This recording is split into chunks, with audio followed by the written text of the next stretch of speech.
not Buddhism, to escape into some sort of paradise in an afterlife. Other people thought that through overcoming suffering you had to negate your desires, get rid of your desires. Of course, it's impossible to get rid of our desires, because the 10 worlds, including the 6 lower ones and the 4 evil paths, all live in us all the time. We can't escape our desires.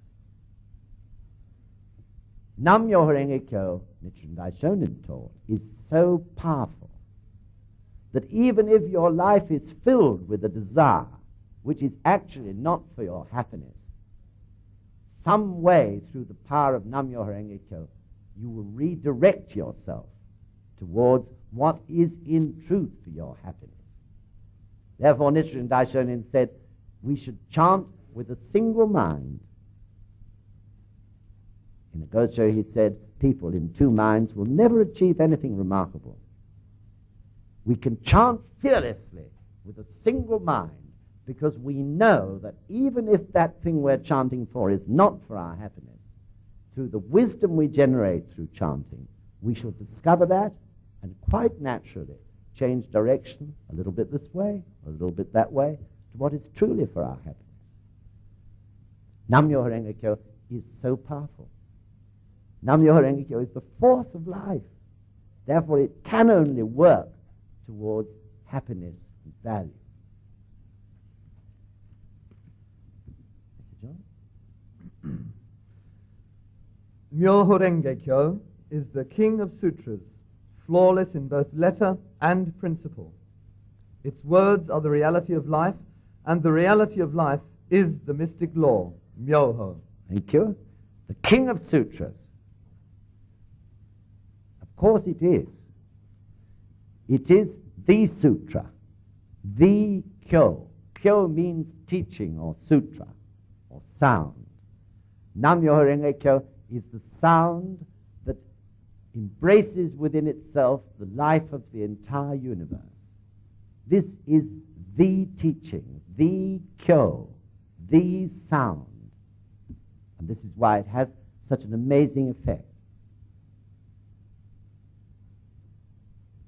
And then he says, the reality of life is this mystic law, myo-ho. Myo-ho. Myo, the unseen force of life. Ho, its seen or physical manifestation. So he is referring there to this rhythm of seen and unseen, manifest and latent, myo and ho. Myo, the mystic, unseen side of life. Mystic meaning difficult to understand, and ho, its actual physical manifestation.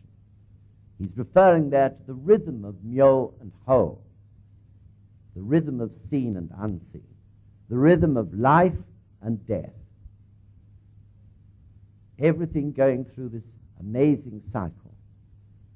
Even anger or sadness or joy appearing at one moment and revealing itself in a physical way,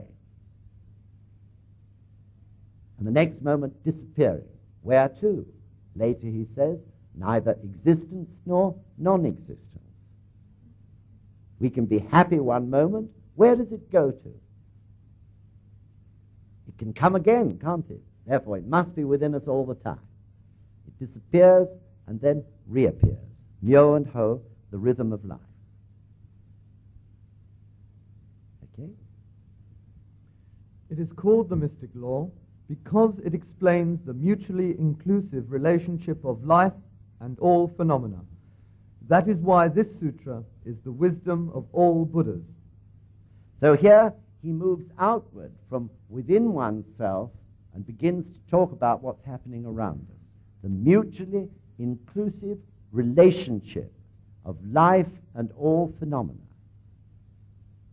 In other words, that life consists of countless myriad entities, each of which has an environment.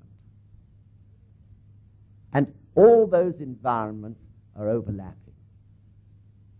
Just the same as sitting here in this room, each one of us is an entity, and each one of us has an environment, and all those environments are overlapping and affecting each other. But this mutually inclusive relationship doesn't just stop in this room, does it? When you go back home after this summer course, you may talk to people about some of your experiences here. Then those people whom you talk to's environment will also be overlapping ours here. Even the people who are cooking our lunch, their environment is overlapping ours. And even if we could only understand it and see it, the environment of every living thing outside, and even not only outside, but in the sky, in the stars, and the moon, and the sun, everything is overlapping everything else, and therefore being affected by everything that we do. Our vibrations from our life affect everything in the entire universe. And most important of all, that includes chanting Nam-myoho Renge Kyo and doing gongyo. So, of course, this connection relates to the world in which one's in. Whatever life state we may be in will be reflected out, won't it? Through all those overlapping environments as far, far, far away into the furthest distance in the universe. And this applies, Buddhism teaches, to thought, word, and deed. Not just our actions, but also to what we say and what we think. Our life is vibrating. Even what we think is traveling down that life link to everything else around us. This is solemn, sobering thought, isn't it? But this, of course, is why slander is such terrible sin. Because if we think slanderously, or we speak slanderous words, or we do slanderous acts, this is actually hurting, harming, damaging, creating disharmony, also outwards, on and on, through all those overlapping environments. So, of course, fortunately, through the practice of Nam-myoho Renge Kyo, one of its many benefits is that the rhythm of it, the sound of it, lives more and more in our lives. Maybe for a moment we may think something slanderous, but we get into the habit, perhaps, the next minute of just saying Nam-myoho Renge Kyo 2 or 3 times in order to turn that little bit of poison into good medicine. This is one of the reasons why regular practice is very important. Because we have the lower worlds in us, we can't help slandering sometimes. But we can overcome or outweigh that slander, probably quite slight, but we can outweigh it through our practice. Always mending, in other words, if we tear something a little bit or cause some disharmony. He ends up by saying, that is why this sutra is the wisdom of all the Buddhas. How incredibly different this world would be if everyone really understood this point about the mutually inclusive relationship of everything, wouldn't it? What a different world. And of course, because we begin to understand it through our practice, we do begin to behave totally differently towards our environment and towards other people. So now let's just have a 5-minute break, and then we'll complete the rest of the Gosho. All right? Please do stretch yourselves, smoke a cigarette or whatever.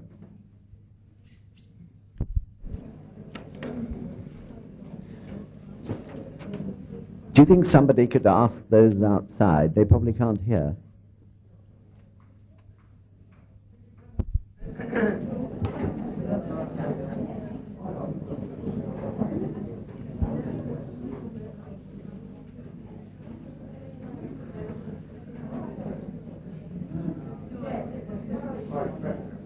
Okay, may we begin?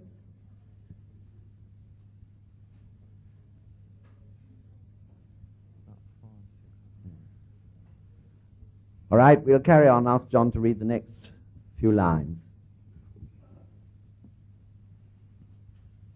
Life at each moment encompasses both body and spirit, and both self and environment of all sentient beings in every condition of life, as well as insentient beings, plants, sky and earth, on down to the most minute particles of dust. Life at each moment permeates the universe and is revealed in all phenomena. One awakened to this truth himself embodies this relationship. So this particular paragraph is explaining further what we've already talked about, this mutually inclusive relationship. And you'll notice Nichiren Daishonin says not only sentient beings, but also insentient beings. That is to say, things that cannot feel or sense, such as plants, sky, and earth, on down to the most minute particles of dust. So Buddhism teaches that even insentient things or beings have the 10 worlds, although many of those worlds may not be in actual full working order. But even a rock can reveal Buddhahood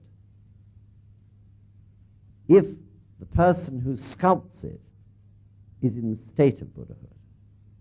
The Gohonzon is an insentient thing, isn't it? A piece of paper or a piece of camphor wood.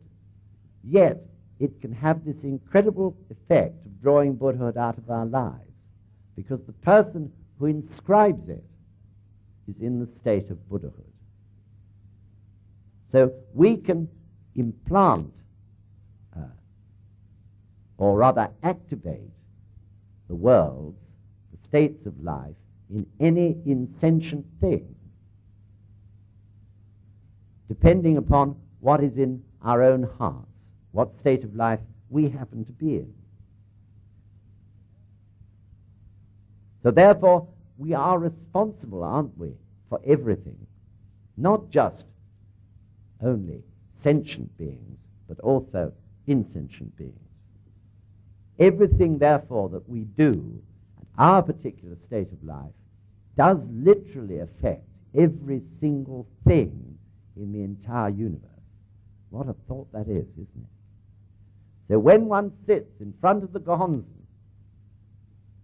chanting and reciting the sutra, literally, that cause we are making is spreading out to the furthest corners of the boundless universe and is covering past, present, and future eternally.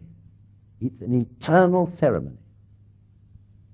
Sometimes when we get up in the morning and we're feeling irritable or lazy, we can't sort of feel it's a very eternal ceremony.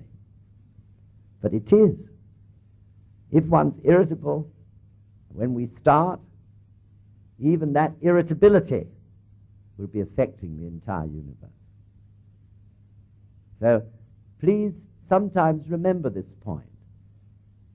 In the wisdom of the way the gongyo has been put together, we start with the first prayer, which can draw our attention to the fact that we are connected with the sun and the moon and the stars.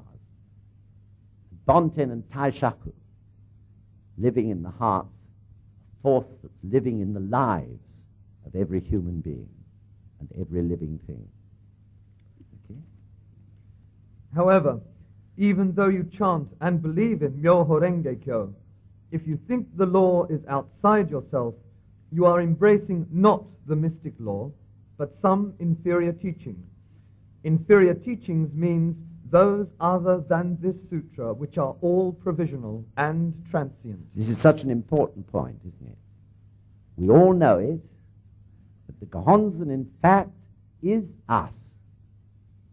And the purpose of the Gohonzon, of the three great secret laws which Nichiren Daishonin inscribed on paper, and which we have enshrined in our homes, is to draw that, to reveal that Gohonzon, which is each of our lives. We can't see it often because of the three poisons, because of anger or greed or just stupidity and ignorance. These poisons are like clouds that prevent us from realizing this. But in fact, we are the Gohonzon. This is what Nichiren Daishonin is teaching. The power that our practice to Nichiren Daishonin's Gohonzon generates is the power that exists within ourselves. Nam-myoho Renge Kyo is written in huge characters, if you like, down the center of our lives. As someone said not long ago, I think, when we were on Tozan in Japan, one of the Japanese ladies said, sometimes we feel as if hell is written in huge letters down our lives, or hunger, or animality. We feel Nam-myoho Renge Kyo, if it's there at all, must be in minute little characters, somewhere tucked away in the corner here. But in fact, this is not so. Sensei pointed out that the sun is always shining brilliantly in our lives. But the poison clouds prevent us from seeing. So, of course, the practice is gradually opening the doors so that we can see that with our conscious minds, or feel it with our conscious minds. Glimpse by glimpse, this becomes more and more of a reality to us. The Buddha state does exist in me. I've had an incredible experience where I decided to do the right thing, and somehow that came from the depths of my life. That must be my wisdom. When I talked to that person yesterday, wow, I was really compassionate. I really could feel for their lives. I could never have done that before I practiced. These are the sort of glimpses we get more and more of, until in the end they become a natural state of our lives, to be conscious of this Buddhahood living within us. So, through the practice we observe ourselves and become more perceptive.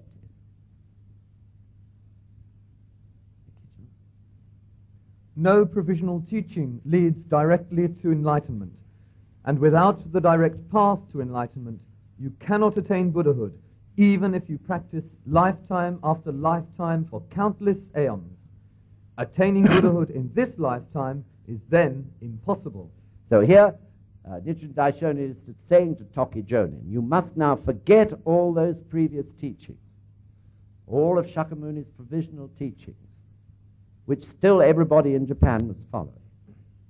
We too should try to forget all the other provisional philosophies and teachings and partial enlightenments that probably we had to rely on before. And just realize that chanting Nam-myoho Renge Kyo is the direct path to Buddhism.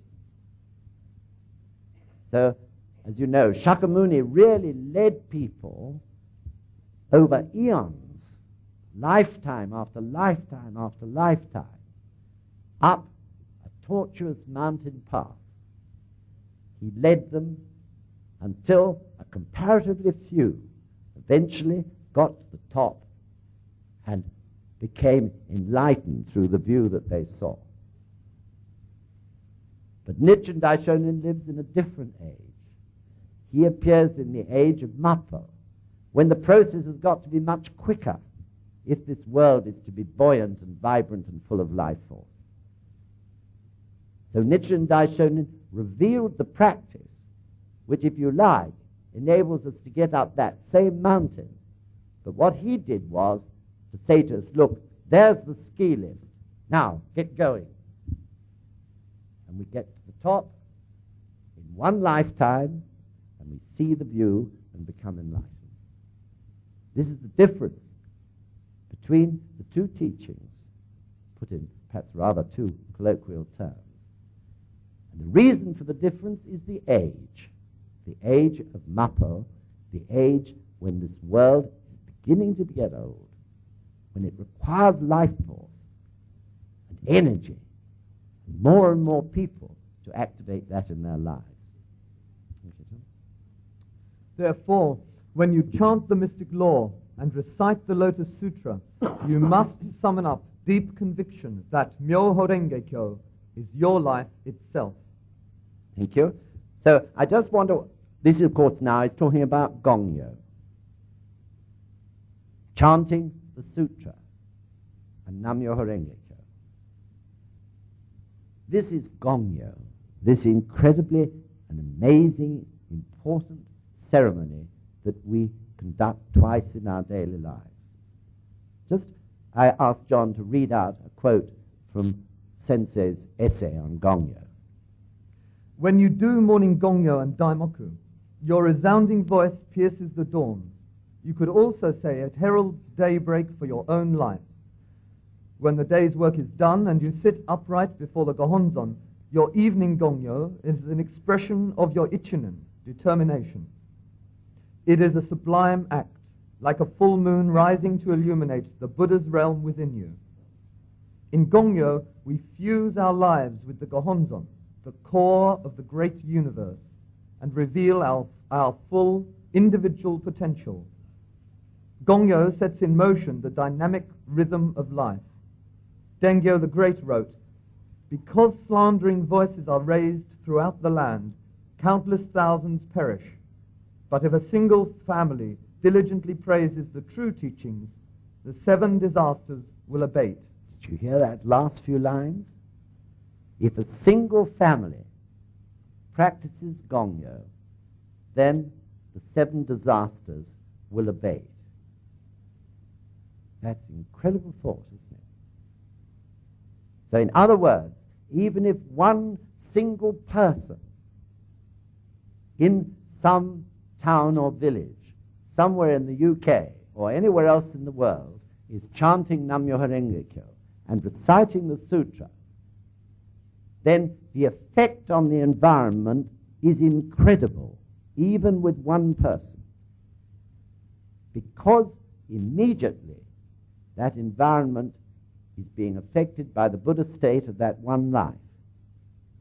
And it causes the Buddha state in everything in that environment to, as it were, flutter. It activates it. You multiply that by 10, and the environment is being activated that much more. You multiply it by 100, and that much more still. Sometimes we feel, what effect can we be having on the life of the UK? The power of 1,500 or so people, including our Naitoku members, chanting Nam-myoho Renge-kyo, is unbelievable, but we can't see it. Every time any one of those 1,500 does gongyo, it's bringing this country another millimeter towards an understanding of the ultimate truth, to the point where others will open their eyes and understand. This is why when Sensei went to China, one of the reporters said to him, "Why are you going there?" This was his first visit. He was expecting an answer about, "I'm going to see Chou En-lai or Mao Zedong or whatever." Sensei said, "I'm going to chant Daimoku in Peking." It was a disappointing answer for the reporter. But that was his prime purpose, to chant Daimoku in Peking. Since Sensei chanted Daimoku in Peking, I believe ever since then there has always been someone chanting Daimoku in Peking. All this last year, there's been a young man from Leeds, Tom Benson. Very shortly, Brian Milliken, I saw walking just now. Brian Milliken is going for a year to Peking in his studies of the Chinese language. Always, ever since then, there's been Daimoku chanted. Sensei made the cause, others have followed.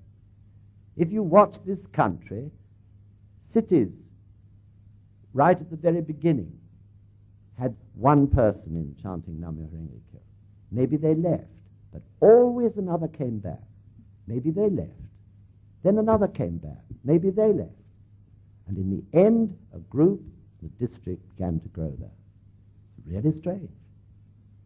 But this is the effect of chanting, drawing people to the right places in order to do Kosen Rufu, and causing the Buddha state in those environments to activate. The This, of course, is why benefits come. Our benefits come because we activate the Buddha state in our environment. We get a job because it's difficult to get a job, but we get it. Because through our sincere practice and our activities for Causton Rufu, we activate the Buddha state in us, which activates the Buddha state in everything around us. Okay? You must never seek any of Shakyamuni's teachings or the Buddhas and Bodhisattvas of the universe outside yourself. Your mastery of the Buddhist teachings will not relieve you of mortal sufferings in the least unless you perceive the nature of your own life. If you seek enlightenment outside yourself, any discipline or good deed will be meaningless. For example, a poor man cannot earn a penny just by counting his neighbor's wealth, even if he does so night and day. Nichiren Daishonin really had a great sense of humor, didn't he? I think probably if I'd been writing at that, I should have just said, for example, a poor man cannot earn a penny just by counting his neighbor's wealth. But Nichiren Daishonin's sense of humor took him on to say, even if he does so night and day. So this is a marvelous example, isn't it? It's no good us complaining or blaming. We are responsible for ourselves and our environment. This is what Buddhism is saying to us. If we're poor, it's no good being envious of this person or that person who's rich. What we've got to do is to change our financial karma, isn't it? And to learn to spend money with wisdom. Then we shall become rich if we wish to. So the important thing is that we do our human revolution, isn't it? No good just moaning and complaining about one's lot. If we live in a wretched flat, which we think's disgusting and damp, with cockroaches sniggering around on the carpet, this is our fault. This is reflecting our life. That's all it's doing. We have to change our flat karma.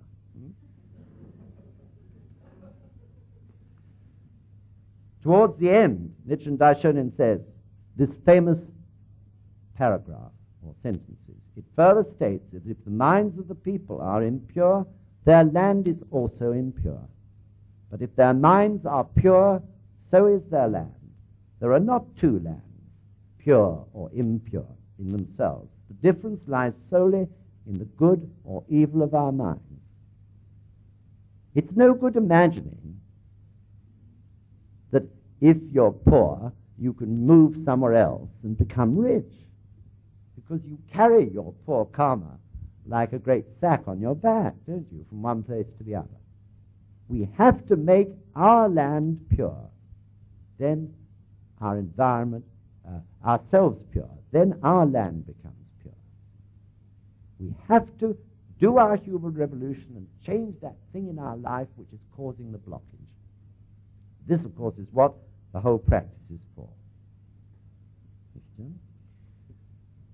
That is why Miao Lo states, unless one perceives the nature of his life, he cannot eradicate his evil karma.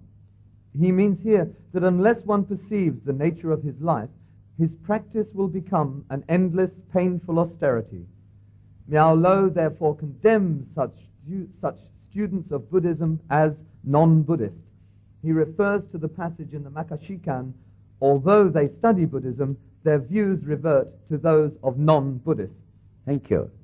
So this is quite a severe paragraph, but really one that we need to very much understand. Unless one perceives the nature of one's life, unless one is really practicing strongly and doing one's human revolution, in the end, our practice itself will become a painful austerity. How many of us have met moments when our practice is like a painful austerity? This is because we're not doing our human revolution at that time. That's the truth of it. We're practicing blindly and not really challenging and advancing our lives.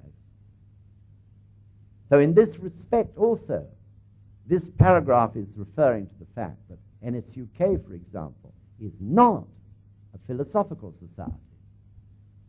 It's not a debating society. It's not a social club. It's not a drinking club or a marriage bureau.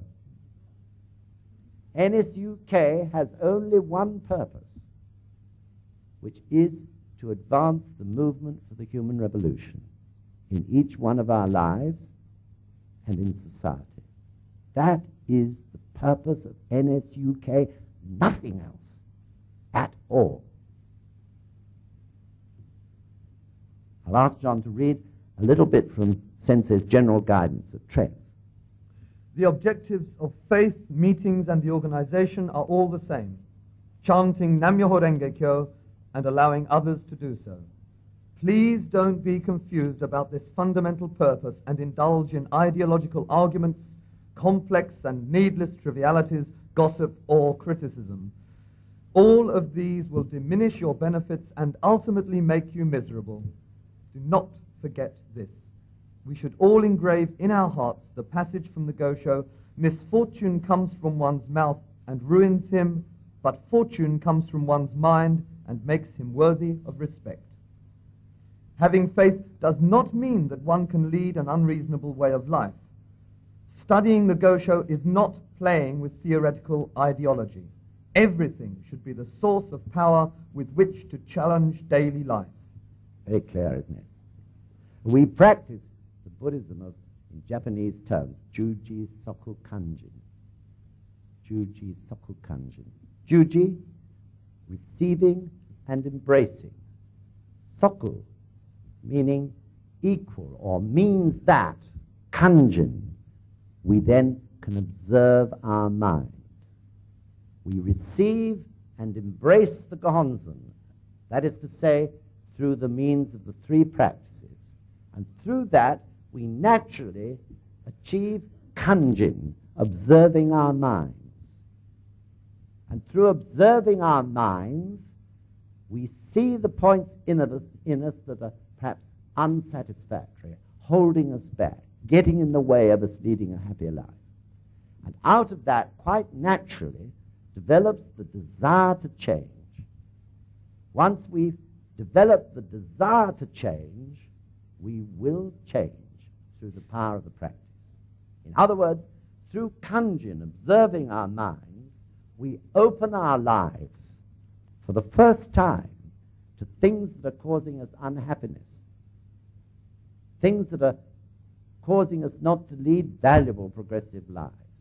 And through opening our lives to those points, we can, as it were, release that blockage and begin to really change. So through receiving and embracing, this happens naturally. This is why doing the three practices is so incredibly important. And as Senseis said previously, and Nichiren Daishonin said, just a theoretical understanding of Buddhism is nothing. Just a waste of time. What matters is that theoretical understanding is combined with one's human revolution. The Sensei gave one more warning in that guidance, which I'll ask John to read. People who have just passed their driving test and think they know how to drive are prone to causing many accidents. We can apply the same principle to our faith and the battle for Kozen Rufu. People who think they have mastered faith, practice, and study are very prone to criticizing others or siding with those of a similar nature. Such people tend to cause trouble for others and give up their own faith. Please never make the cause for future regrets by becoming such an arrogant person. So we should really use the fourth prayer of Gongyo to refresh our determination to do our human revolution every day. In that fourth prayer also, you have the space to include certain personal prayers. Those personal prayers in that fourth prayer should be about our human revolution. I must attack this thing in my life today. Or in evening gongyo, I've not done it very well today. Okay, I must do it tomorrow. to refresh our ichinen, in other words, every day through the fourth prayer, on those things that we have to do for our human revolution. They're so slippery. Sensei described them as snakes in the shadows. Unless we make a conscious effort in that fourth prayer to plant that determination to do human revolution in that particular aspect, every day it'll slip away into the shadows again, out of sight, somewhere over here, not right in front of our lives. Okay. Whether you chant the Buddha's name, recite the sutra, or merely offer flowers and incense, all your virtuous acts will implant benefits and good fortune in your life. With this conviction, you should put your faith into practice. Thank you. So this is cause and effect, isn't it, of effort. We make great effort to do the three practices, to make those contributions to the Buddha. Through that effort, that cause, we get inevitably the result of growing happiness in our own lives. So as you know, contribution in Buddhism takes two forms. One in the form of material contribution, which can be buying a couple of UKEs instead of one, or perhaps putting, when you come to deposit your gohonzon, giving a little bit extra of a contribution then. Those things which come from the heart and spontaneously you feel, I want to do that to further the cause of Causton Rufu. That is one contribution. The other is contribution of your body, contribution of time, energy. So of course it's contribution to have paid money to come on this course and study Buddhism. That is contribution, material. But also you give your body, don't you? Sitting here, you're really listening.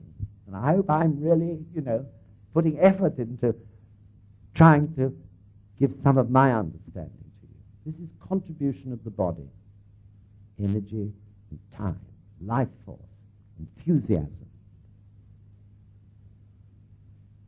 So through that wholehearted effort, the reward will come. We will attain Buddhahood in this lifetime. Not just in glimpses, but all the time. So one may say, are there Buddhas then in Japan? People in Japan have practiced 20, 25, 30 years. Are there really Buddhas there?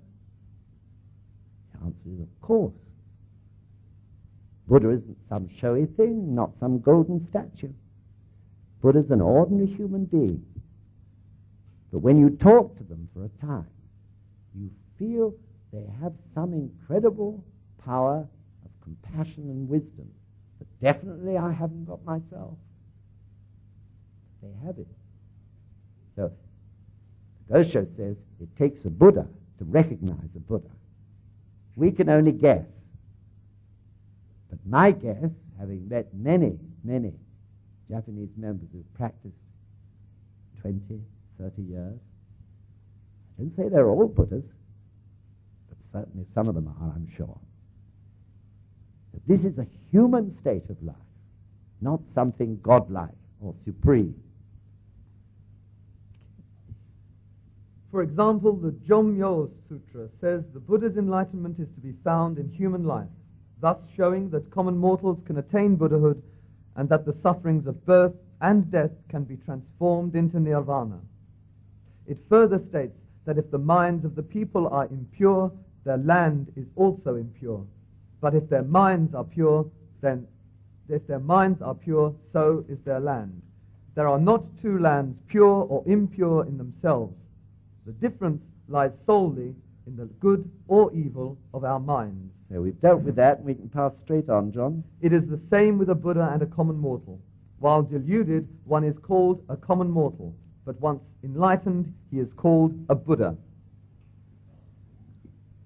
Even a tarnished mirror will shine like a jewel if it is polished. A mind which presently is clouded by illusions originating from the innate darkness of life is like a tarnished mirror. But once it is polished, it will become clear, reflecting the enlightenment of immutable truth. Arouse deep faith and polish your mirror night and day. How should you polish it? Only by chanting Nam Myoho Renge Kyo. So that really is probably the best paragraph in which to sum up this Gosho. Because after that, Nichiren Daishonin describes Myoho Renge Kyo, and I think we've covered that mostly in this lecture so far, except with Renge, which you already all of you know is the law of cause and effect. So that last paragraph that John read is the key, isn't it? This is what Nichiren Daishonin gave us. Or as I said, this is how he put us on the ski lift and gave us a shove and said, go. It's up to us, isn't it? Whether we jump off the ski lift because we're frightened, or whether we cling on to it and go to the top of that great mountain and practice just as Nichiren Daishonin taught. Then we shall reach there and attain Buddhahood in this lifetime. Even a tarnished mirror will shine when it's polished. How do we polish it? Through chanting Nam Myoho Renge Kyo. So this is how every problem, every aspect of our unhappy karma can be changed, isn't it? So, just to end with, there are 3 points I'd like to mention. First is that it's very plain, isn't it, from every aspect, that Buddhism is concerned with practice for oneself and practice for others. If one neglects either, then one will be out of balance. So many times in this lecture I've talked about the 3 practices. Those 3 practices are for yourself and others. Each one of them, gongyo and daimoku, shakabuku and study, for yourself and for others. If we forget others, if we become absorbed with our own problems, then we will find it extremely difficult to overcome. This is not the way Nichiren Daishonin told us to practice. We become absorbed with the problem. It becomes magnified in our minds. It fills our lives, this so-and-so problem. Of course you can't overcome it. You become blinded by it, stifled by it, because you're not practicing for others. Practice for others takes you out of yourself, doesn't it? Practice for others brings that problem back into its right proportion in one's mind. And then so easily it can be overcome. So maybe some of you read the editorial in the recent August UKE. But in that I quoted Mr. Toda's guidance. Please, if you haven't read it, read it. He said there are people saying, please solve my problem, please do this. This is the wrong way, he said. Really what he's saying in that guidance is what you should be saying is, I'm going to do the 3 practices wholeheartedly, every single one of them, so that those damn problems can be overcome.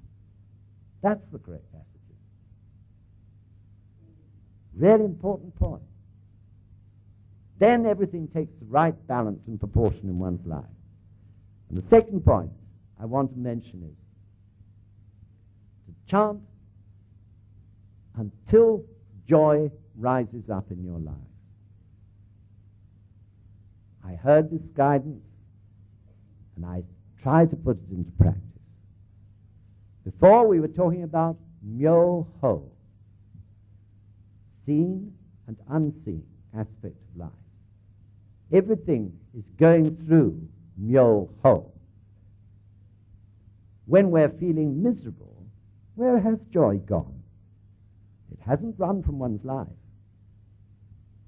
It's there still, only it's latent, isn't it? If you really wish to do so, you can bring that joy up, even in the midst of incredible problems and trouble and difficulties and suffering. And of course, when that happens, those sufferings really take their right place. They don't seem to be an agony anymore. So when one's chanting Daimoku, to put your problems to the Ganzi, and then after that, continue to chant. The sound of Nam Myoho Renge Kyo in your ears, with the sight of the Ganzi in your eyes, and with Nam Myoho Renge Kyo pouring from your mouth, vibrations of it filling your whole life. Forgetting the problems. You've given them to the Causton. The Causton's job is to activate your wisdom so that you can solve them. Then go on for a bit longer. 1 minute, 2 minutes, maybe even 30 seconds, until joy comes up in your life. And it will. Nam-myoho Renge-kyo is the joy of joys, Nichiren Daishonin said. Another Gosho, which you know, happiness in this world, he said, regard both sufferings and joy as facts of life, and continue chanting Nam-myoho Renge-kyo no matter what happens. If one has that attitude, even in the midst of severe problems and difficulties, joy will definitely arise up in your life, and it will stay there for a great part of that day.